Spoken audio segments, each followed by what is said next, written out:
Well, it seems like it's taken forever, but finally I've got the chance to make this video.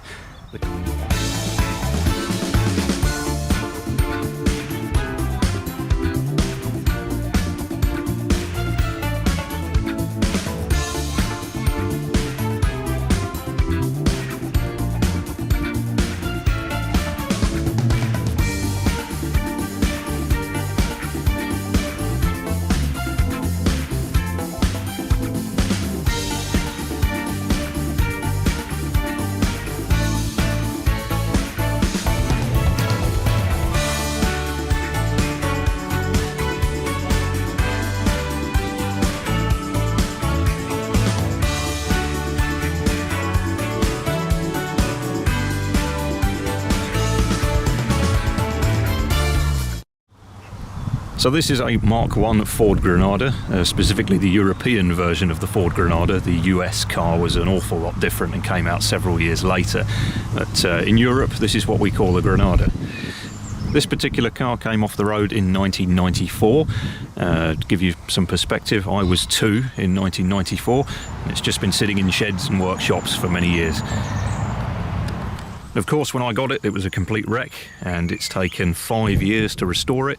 I've done all of the work myself with the exception of the seat upholstery. I sent the seats away to get those reupholstered, and the necessary machining work, boring the engine block and things like that. So with the exception of the machine work to the engine and the upholstery, everything else is me, from the metalwork to the paint to the vinyl top to the wheels, the carpet. So we'll take a look around the car. I'll show you some of the things I've done. I'll also add in various pictures to show you the state it was in, and we'll go ahead and take it for a drive.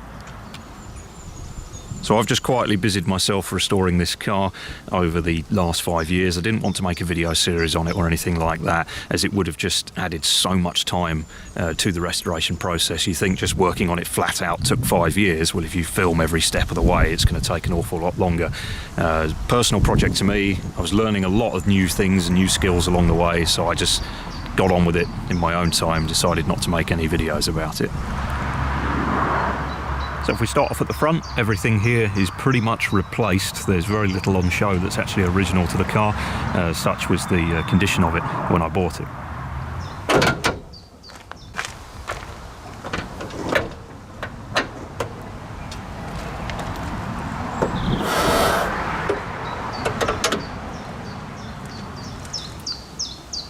So under the bonnet we have a 2.3 litre V6 engine. This is what's known as the Cologne V6. Ford made 2 types of V6 engine in Europe.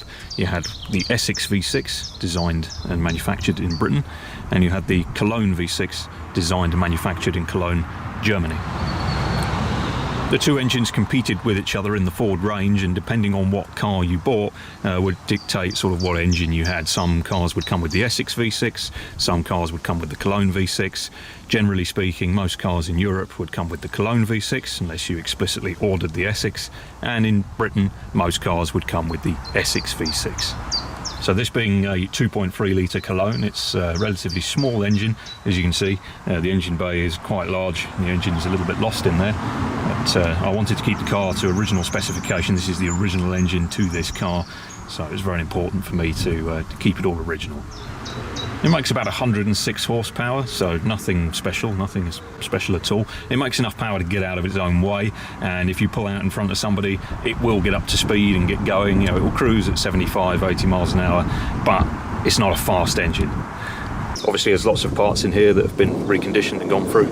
Got radiator, this is reconditioned, new cap, new overflow pipe, things like that.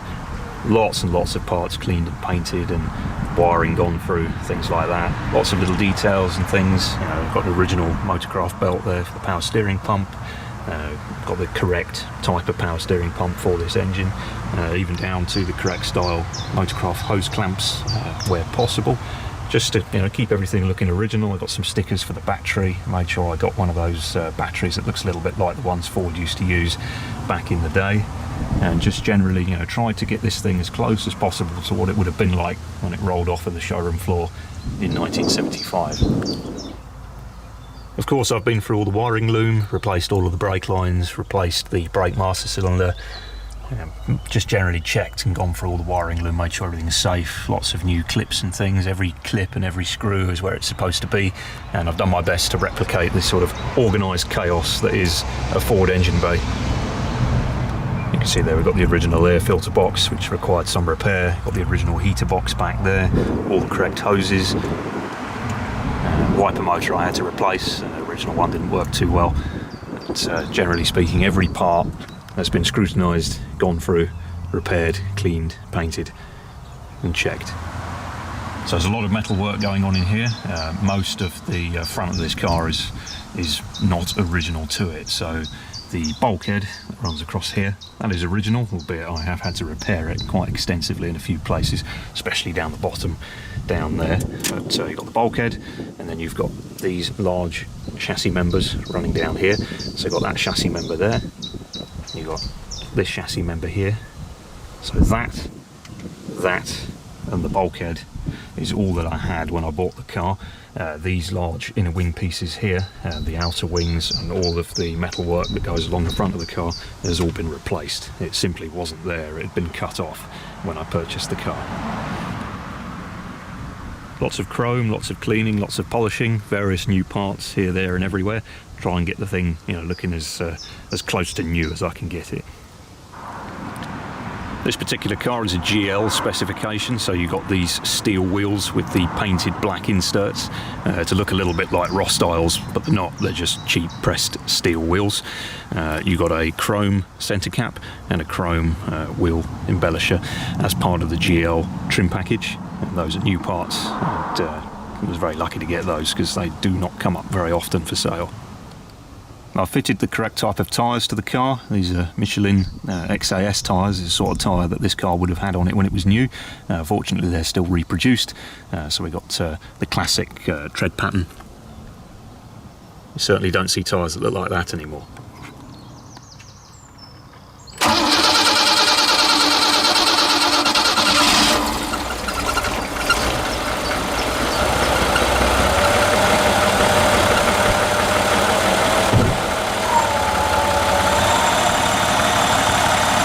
So there you go, very smooth engine.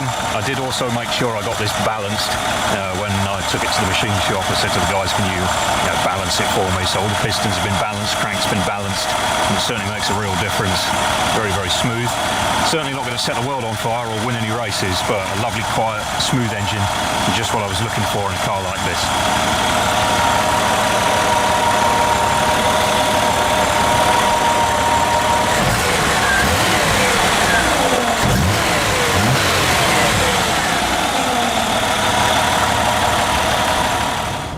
So there's still a little bit of work to do in here. There's, a few marks and bits of stuff on the paint and things like that. It hasn't quite been fully detailed and cleaned up yet.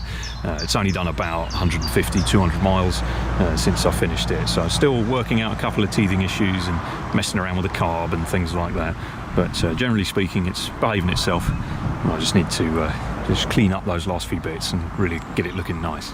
This is the original colour of Carnival Red, and I painted it myself. This is what they call a solid or a single stage paint. There's no lacquer, it's just can of paint, spray it on, that's the colour, that's what it looks like. Decided to do that, it's original to the car. See, that's what I'm going for, original restoration. So there you go. It's not the best paint job in the world, as I say. I've never painted a car in my life before, but I gave it a really good go. It was certainly very, very challenging for me. Underneath the car I've been right through every single component. Everything is cleaned, refurbished, painted, or just outright replaced in its entirety. Bottom of the car has been stone guarded and seam sealed, so it's well protected from corrosion. It certainly gives me peace of mind whenever I drive for a puddle. There's a closer look at the back. You can see the fuel tank. I cleaned all of that, cleaned all of the rust off, rust treated it, made any repairs, gave it a nice lick of paint, got a pair of new tank straps on there as well, so it's nice and secure. New exhaust system front to back. Every single suspension component has been rebushed with a new bush. Genuine Ford ones as well. I didn't polybush the car, I went for the original rubber ones. I wanted it to ride and drive like it would have done in the 70s.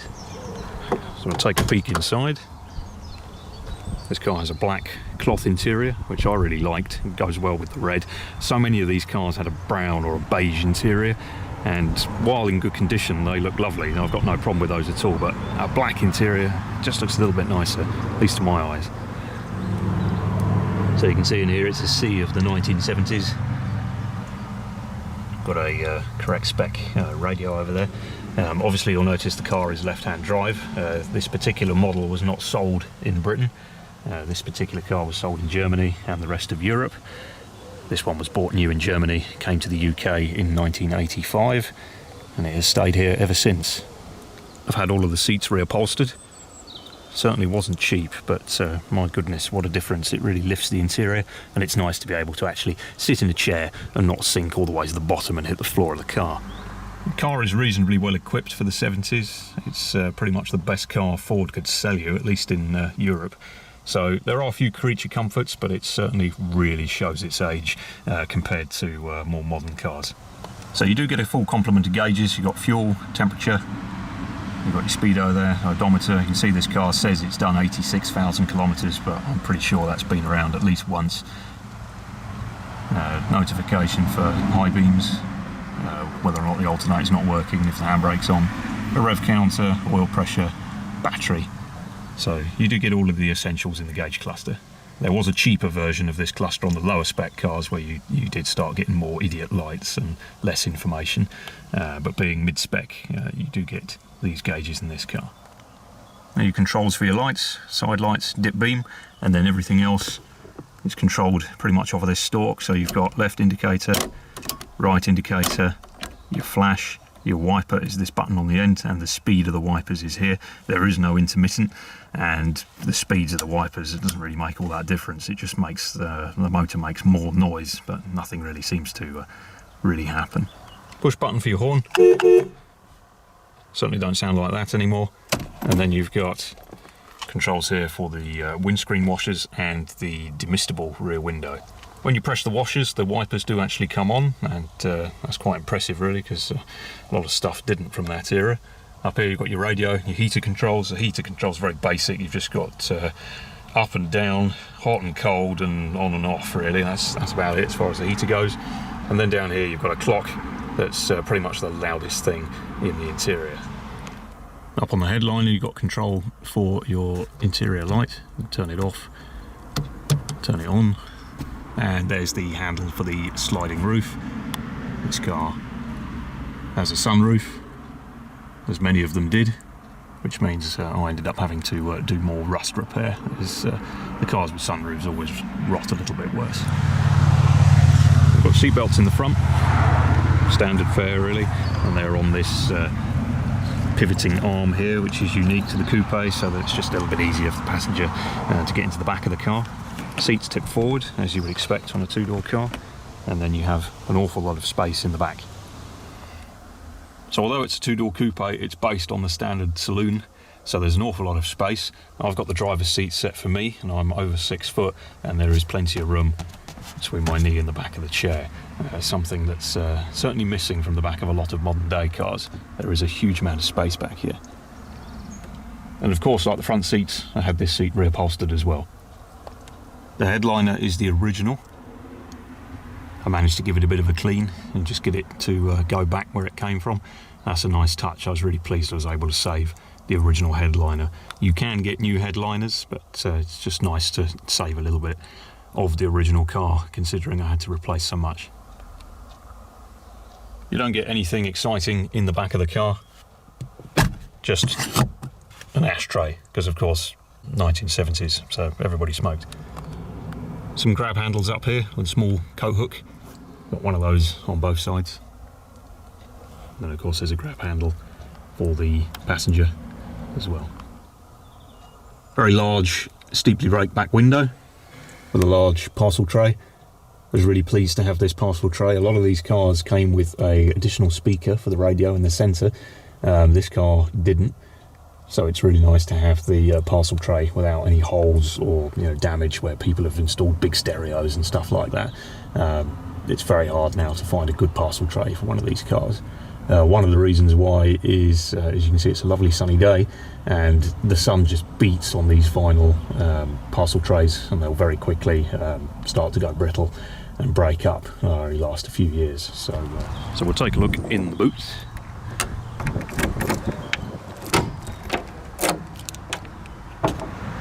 So you can see I've got all manner of things in here, as it's only been on the road for a short time and it has not yet fully gained my trust. So I always make sure I carry a raft of tools and the most common spare parts and a few random bits and pieces. As you can see, this car has a vinyl roof. It's an accessory that's certainly not as popular as it used to be. Back in the 70s, almost every car that was reasonably well specified came with a vinyl roof. I decided to put the vinyl roof back on it. It's just part of the car's history, part of the originality. This is what it would have looked like when it was new. So I went ahead and put a new vinyl roof on, and a little bit tricky to install, but not as difficult as you might think. These have quite a bad reputation because they do cause rust. It's no secret that they certainly accelerate the corrosion process on a car like this, but I certainly don't have any plans anytime soon to take this thing out in the rain, at least if I could avoid it. So, original vinyl roof back on, and personally I like it, but it is a little bit love-hate. Some people don't like it. Some of these cars, people will paint the roof black instead of doing the vinyl top, and other times they'll weld all the holes up for the trim and paint the car one whole colour. But I think in this particular shade of red, it might have looked a little bit too much if I painted the whole car. So for me, the vinyl roof works. I like it, but I know a lot of people it's not perhaps their cup of tea. But it is original to the car. It is what it would have looked like. You can see some of the badging. Being a sort of mid-spec car, you get the slightly posher trim. So you've got the slightly posher bumper, slightly different overriders. You get a chrome exhaust tip on there. It's very, very fancy. It's like, woo, next door neighbour would have gone flipping heck. So something to be proud of, certainly, in 1975. Most cars in this era came with one mirror, only on the driver's side. You could order a second mirror as an option, and I've taken the liberty of fitting one to this car as it is left-hand drive. So it just makes it a little bit easier for me driving in the UK to have a pair of mirrors. Something of note on Fords from the 70s is the mirrors are actually different. So the mirror on the other side is larger and can be adjusted from inside the car. This mirror is not. You have to put your hand out the window and adjust it manually. So this mirror is a little bit smaller than the mirror on the other side. And I always thought that was a bit strange, but that's how Ford did it. If you look at a Capri, especially a Mark III, you'll have a small mirror on one side and a big mirror on the other side. That's just how they did it. The sills or rocker panels have been painted black. That was what Ford started doing to these cars sort of 1975 onwards, try and make them look a little bit sportier. So made sure I replicated that as well. This panel was completely replaced, and the necessary panels behind it were all replaced, and the floor edge had to be replaced as well. Also this door, I had to remake the door skin up to somewhere around there, just underneath that swage line. This door was in very bad condition. Luckily I had a spare door for the other side. So I could stand here and ramble on about this car for the rest of my life, but I think you get the idea, so let's go for a drive. The only modification I've made is I've got the 5-speed gearbox in it, just so it's a little bit nicer to drive on today's faster roads, but around here I don't really need it, in fairness.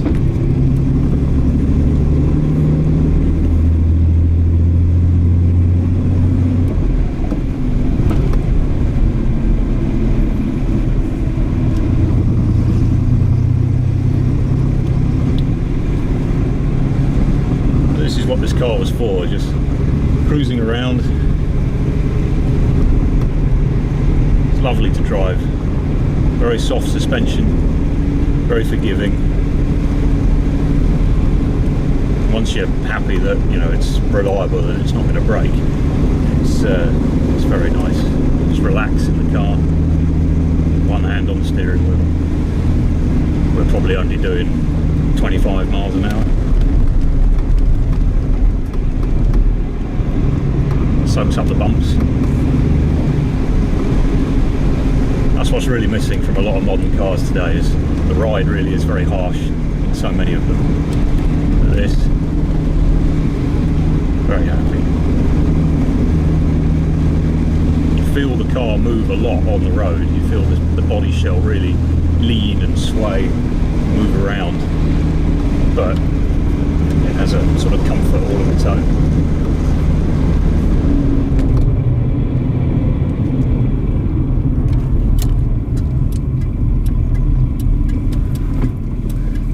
Of course, you've got that lovely sound from the old style indicators that you just don't get anymore.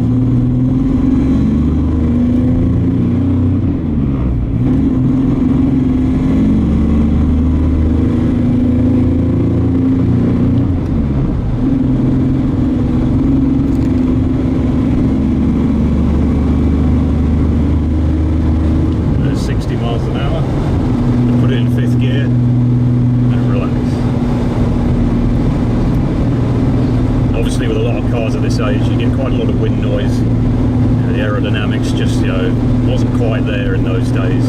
They didn't wind tunnel test cars like they do today. So you get a lot of wind noise from around the tops of the doors and the A-posts. I've got brand new seals on everything, and you still get that noise. But that's what these cars were like.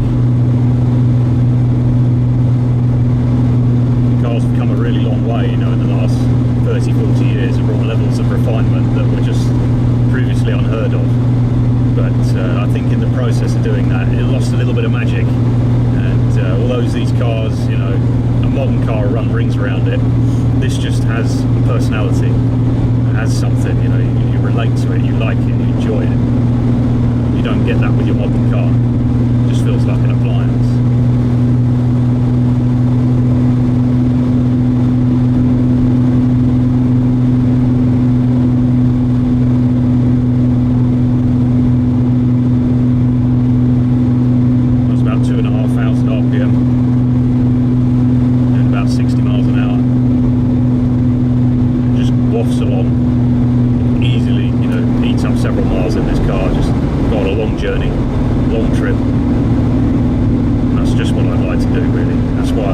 That's why I chose this car. Brakes are not bad. You've got discs in the front, drums in the rear. Obviously I've been through all that. Made sure everything is working properly. I've got 2 refurbished brake calipers on the front, new discs. So, obviously you don't have ABS and the improved braking performance that you get with a newer vehicle, but as long as you drive carefully, cars like this are absolutely fine. The problem you get is a lot of them haven't been set up properly, or parts are worn out and need a replacement. Then obviously it's not ideal, the car doesn't drive as well as it should. So if you take the time to go through it, make sure everything is in order. It's very rewarding. Steering on these, it was a little bit woolly. Being power assisted, it's nice that it is power assisted, but there's not a great deal of feedback with what's going on in the wheels. You are quite insulated. It's okay. And I've had the steering rack reconditioned. It wasn't cheap, but didn't want it to leak. I wanted to make sure it was in good order.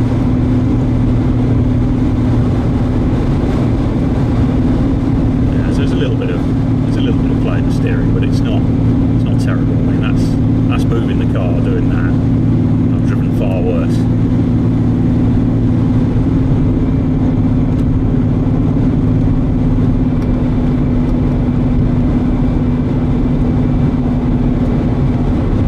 The camera might be wobbling a little bit, but I've just got it sat on a tripod in the back of the car. So, apologies for any image issues. Never done a video like this before. We'll see how it goes.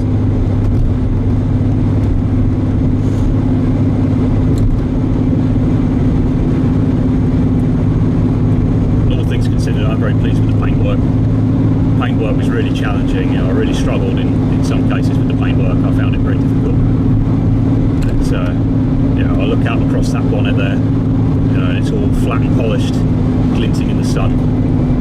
It was certainly worth it. It costs a lot of money to paint a car properly. I couldn't afford it, so I painted it myself. And yeah, it's professional would have made a better job, but I didn't get too bad. It's not bad. holds its own. I could park this next to another classic car and you wouldn't know the difference. I think it took me about 300 hours to paint the car.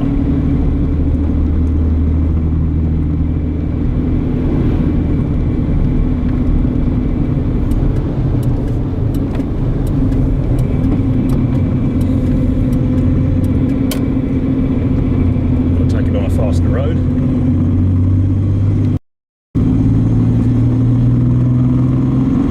There is a slight rattle from the exhaust. I'm working on resolving that.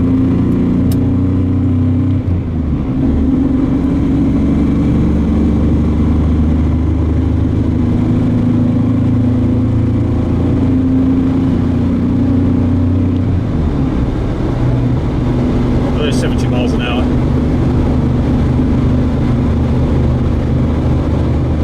So far so good, everything seems to be working properly. You always have that doubt in the back of your mind, you've always got that voice in the back of your head going, what was that, what was that?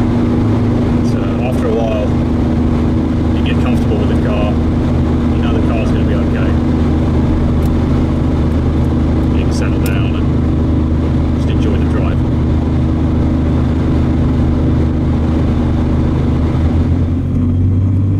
There we go, that's full throttle. That's everything it's got.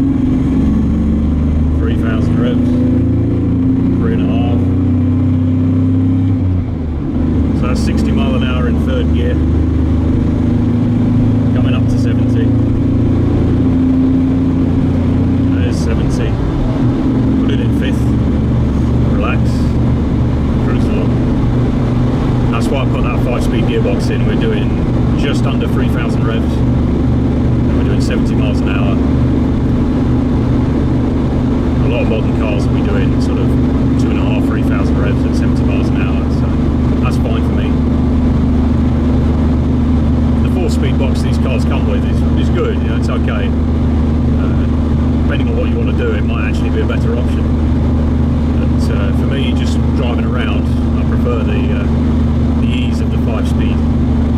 Just keeps things a little bit quieter.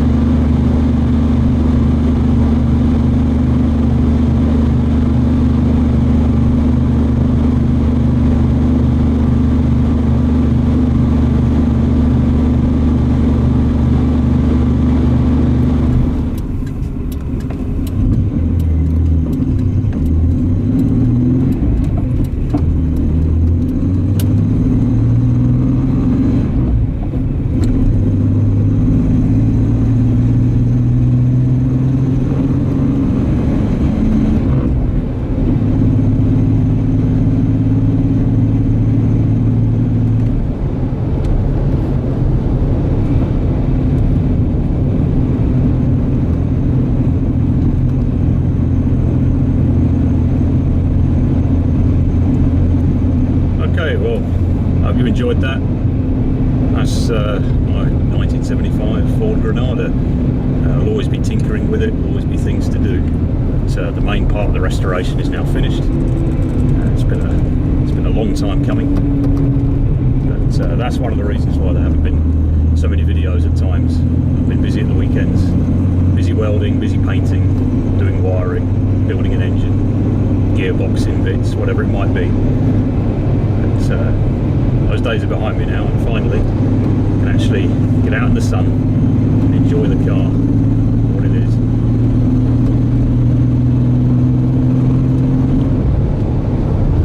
And cruise around thinking it's 1975. So it's a little bit of a different video. Hope you enjoyed it. I'll be back soon with more of the model railway stuff. We'll get back to the town scene, working on those terraced houses. Thanks for watching. I'm going to carry on driving around, enjoying the day, and I'll see you next time.